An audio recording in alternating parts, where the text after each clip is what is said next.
சுறா கைடு 10ஆம் வகுப்பு பொதுத் தேர்வுக்கான புதிய பதிப்பு தற்போது பரபரப்பான விற்பனையில். மாணவர்கள் பொதுத் தேர்வில் அதிக மதிப்பெண் பெற உடனே வாங்குங்கள் சுறா கைடு. கள்ளக்குறிச்சி கருணாபுரத்தில் விஷச்சாராயம் அருந்தி உயிரிழந்தவர்களின் எண்ணிக்கை 52ஆக அதிகரிப்பு. நேற்று இரவு மட்டும் 11 பேர் சிகிச்சை பலனின்றி உயிரிழப்பு. விஷச்சாராயத்தால் பாதிக்கப்பட்ட 69 பேருக்கு கள்ளக்குறிச்சி அரசு மருத்துவமனையில் சிகிச்சை. சேலத்தில் 35 பேருக்கும், புதுச்சேரியில் 17 பேருக்கும், விழுப்புரத்தில் 2 பேருக்கும் சிகிச்சை அளிக்கப்படுவதாக தகவல். கள்ளக்குறிச்சி கருணாபுரம் விஷச்சாராய சம்பவத்தில் பாதிக்கப்பட்டு சிகிச்சை பெறுவோரில் 30க்கும் மேற்பட்டோரின் நிலை கவலைக்கிடமாக உள்ளது. தற்போது 118 பேர் பல்வேறு மருத்துவமனைகளில் சிகிச்சை பெறுவதாக கள்ளக்குறிச்சி ஆட்சியர் பிரசாந்த் பேட்டி. விஷச்சாராய மரணங்கள் குறித்து விவாதிக்க அனுமதிக்க கோரி அதிமுக எம்எல்ஏக்கள் சட்டமன்றத்தில் அமளி.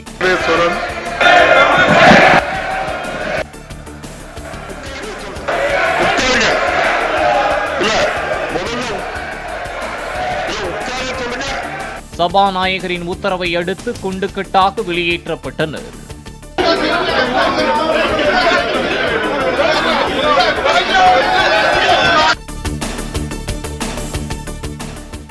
எதிர்க்கட்சி துணைத் தலைவர் RB உதயகுமாரை குண்டுக்கட்டாக தூக்கி வந்த அவை காவலர்கள். விஷச்சாராயம் குறித்து பேச அனுமதி கோரி அமளியில் ஈடுபட்டதால் சபாநாயகர் நடவடிக்கை எடுக்க உத்தரவு.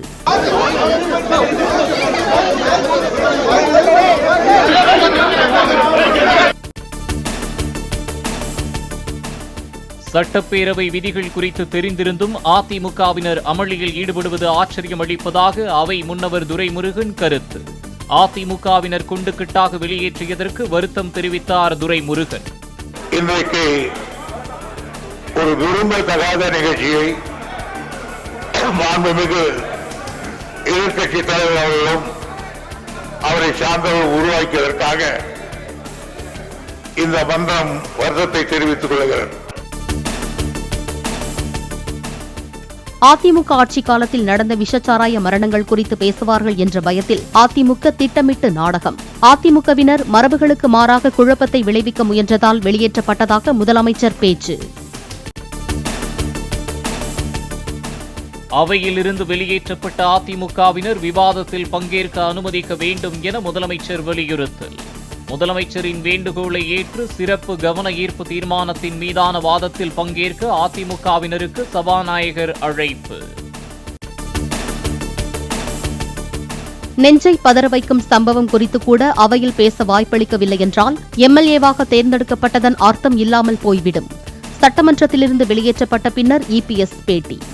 இது நெஞ்சை பதற வைக்கின்ற சம்பவம், நாட்டையே உலுக்கிக் கொண்டிருக்கின்ற சம்பவம், மக்கள் கொதித்து போயிருக்கின்ற இந்த சம்பவம் குறித்து கூட சட்டமன்றத்தில் பேசுவதற்கு வாய்ப்பளிக்கவில்லை என்றால் சட்டமன்ற உறுப்பினராக தேர்ந்தெடுக்கப்பட்டதற்கே அர்த்தமில்லாமல் போய்விடும். தினந்தோறும் தொடர்ந்து உயிர் பலியாகி வரும் நிலையில் எங்களை பேச அனுமதிக்காதது கண்டிக்கத்தக்கது. RB உதயகுமாரை அலேக்காக தூக்கி வெளியேற்றியது ஜனநாயக படுகொலை என EPS விமர்சனம். எங்களுடைய கட்சியினுடைய எதிர்க்கட்சி துணைத் தலைவர் அருமைச்சர் உதயகுமார் அவர்கள் அங்கே தொடர்ந்து அனுமதி கேட்டு குரல் கொடுத்தார். அவரை அலாக்காக தூக்கி கொண்டு வந்து வெளியிலே அவரை கைது செய்கின்ற அளவிற்கு ஒரு அடக்குமுறையை நாம் பார்க்கின்றோம். இது வன்மையாக கண்டிக்கிறோம். ஒரு ஜனநாயக படுகொலை. கள்ளச்சாராய மரணங்கள் குறித்து CBI விசாரணைக்கு உத்தரவிட வேண்டும் என EPS வலியுறுத்தல். சாத்தான்குளத்தில் 2 பேர் உயிரிழந்ததற்கு அப்போது CBI விசாரணை கோரிய MK ஸ்டாலின் இப்போது அமைதி காப்பது ஏன் எனவும் கேள்வி. தூத்துக்குடி சம்பவம், காவல்துறை இருவரை கைது செஞ்சு அழைச்சிட்டு போய் அதனால் அவள் இறந்தாள் என்று இதே திமுக தலைவர் திரு ஸ்டாலின் தொடர்ந்து குரல் கொடுத்தாங்க. இதுவரைக்கும் என்ன விசாரணை மேற்கொண்டாங்க, என்ன நடவடிக்கை எடுத்தாங்க, ஒண்ணுமே வெளிப்பட தன்மையே இல்ல. தமிழ்நாட்டில் பூரண மதுவிலக்கு என்பது யதார்த்தத்தில் சாத்தியமில்லை என பாஜக மாநில தலைவர் அண்ணாமலை கருத்து. கள்ளுக்கடைகள் திறக்கப்பட்டால் பூரண மதுவிலக்கு சாத்தியம் என்றும் பேட்டி. தமிழகத்தில் பூரண மதுவிலக்கு என்பது இம்பாசிபிள். லாஜிக்கலா பேசினீங்கன்னா இம்பாசிபிள். ஆனா பூரண மதுவிலக்கு எப்ப சாத்தியம்னா கள்ளுக்கடைகள் திறக்கப்படும் பொழுது. கள்ளுக்கடைகள் திறக்கப்பட்டால் பூரண மதுவிலக்கு சாத்தியம் என்பதை பீகார் நிரூபித்துள்ளதாக அண்ணாமலை தகவல். கள்ளுக்கடைகளுக்கு தனி உரிமம் கொடுக்கப்பட்டு முறைப்படுத்தினால் மதுவிலக்கு சாத்தியம் என்றும் கருத்து. படிப்படியா கள்ளுக்கடைகளை திறந்து வாங்க, அரசு முன்னின்று அதை நடத்தாதீங்க அப்படிங்கிறது தான் எங்களுடைய கோரிக்கையா இருக்கு. ஸ்ரீநகர் யோகா தின நிகழ்ச்சியில் பிரதமர் நரேந்திர மோடி பங்கேற்றார். மழை குறுக்கிட்டதால் தால் ஏரி பகுதிக்கு பதிலாக உள்ளரங்கில் யோகா பயிற்சி செய்தார். பனிபடர்ந்த மலை உச்சிகளில் சர்வதேச யோகா தினத்தை கொண்டாடிய ராணுவ வீரர்கள். வடக்கு எல்லைப் பகுதியிலும் கிழக்கு லடாக்கிலும் தேசிய கொடியுடன் ராணுவ வீரர்கள் யோகா பயிற்சி. நாளை தனது பிறந்த நாள் கொண்டாட்டங்களை தவிர்க்குமாறு தமிழக வெற்றிக் கழக நிர்வாகிகளுக்கு நடிகர் விஜய் உத்தரவு.